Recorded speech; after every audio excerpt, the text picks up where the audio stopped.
The TSB competitive community have been out there for a long period of time at the moment, more than a year. Even though it has its own benefits, there is always a dark side to community like this. And in today's video, we're going to be talking about the dark side of a number 2 global clan called Helios. We're gonna use this iceberg right here to move from the least crazy to the most crazy part. Now keep watching the video.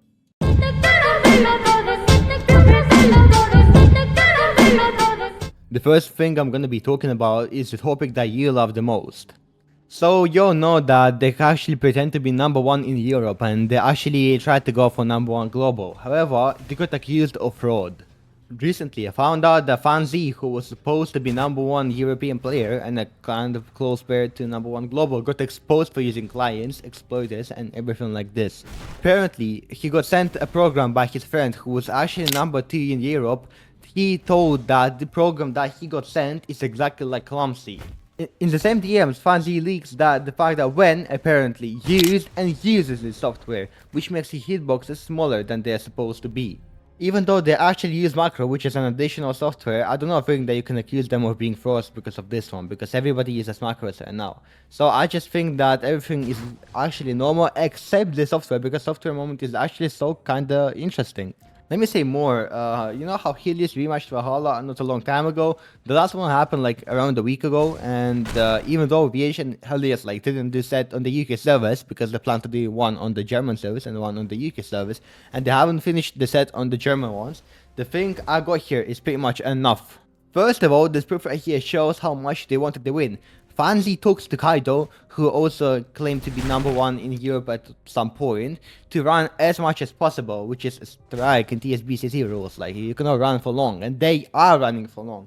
Then Fanzi tells Wen that it doesn't matter if he gets striked, Kaido has to run. They're trying to go for crowd gameplay just to win in the first fight that they really get too hard. After they get actually like kinda warned about that, they get judged for them running. They're trying to call out the judge for being biased, even though judge was like the least biased guy ever, because this guy didn't even give him a strike before for this same reason, you know. And apparently I found out that a player who was playing for Valhalla was also sabotaging and helping the other team with tips, you know, so that's crazy.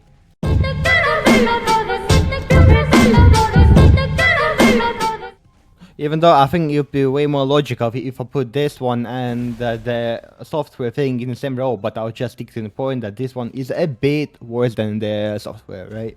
So when Karma, the leader of Valhalla, started exposing Helios and Fanzi, they made a video full of fake allegations, which I'm gonna debunk a bit later in like the third part, right? So the main accusation they have done was Valhalla actually nuking them, and that's actually cap. So they've told everyone that Valhalla tried nuking Helios using an account of their moderator, saying that the high rank code Kerr in Valhalla, who is number 1 in Europe right now, was the one to hack into the other guy's account and nuke, right? They built that accusation because the nuke message contained a grammar joke, which is pretty unlike the Kerr style of talking. But it's not that easy as they thought, because Rias, the moderator who got hacked and technically nuked the server, informed everyone that Kerr isn't related to him getting hacked, and that was a talking joint. In the return, they tried nuking Valhalla using Boomy's out account.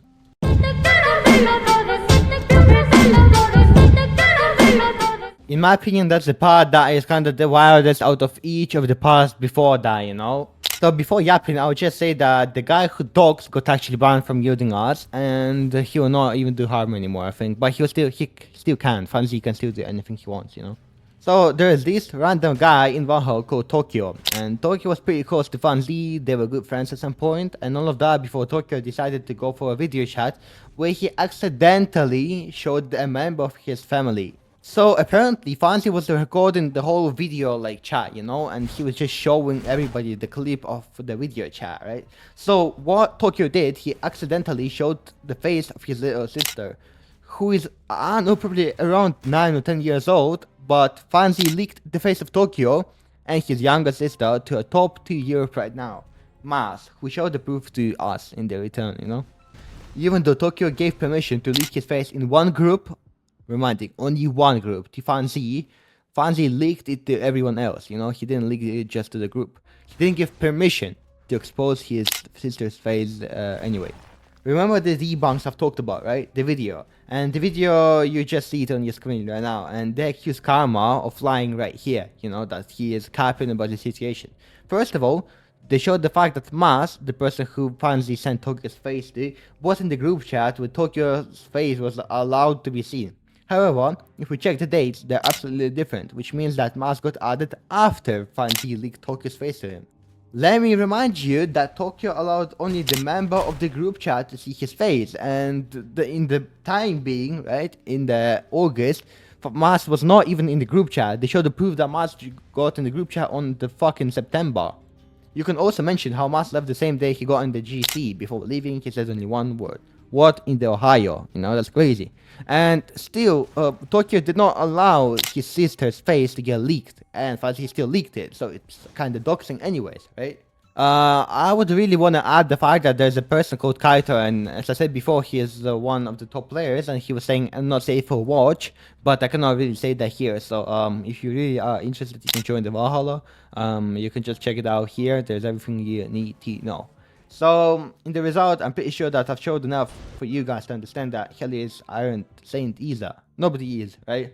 People just fight between each other without having any reason for this, you know. They always do bad stuff, and that's not going to stop at all. And to be honest, in my opinion, competitive scene is pretty dark, and if you really are willing to join the competitive scene, I would not do it, to be honest, you know. That's not the best place to go for, because you'll definitely get something back, right? And you'll just be maybe at some point upset. You can get dogs or something, like Tokyo did, right? So I'm pretty sure.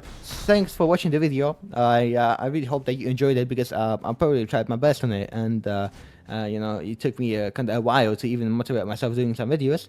And just see you guys soon, and I hope that you know that I'm going to come back one day, and you will see it very, very soon. Thanks for watching the video. Oh, the starter was crazy.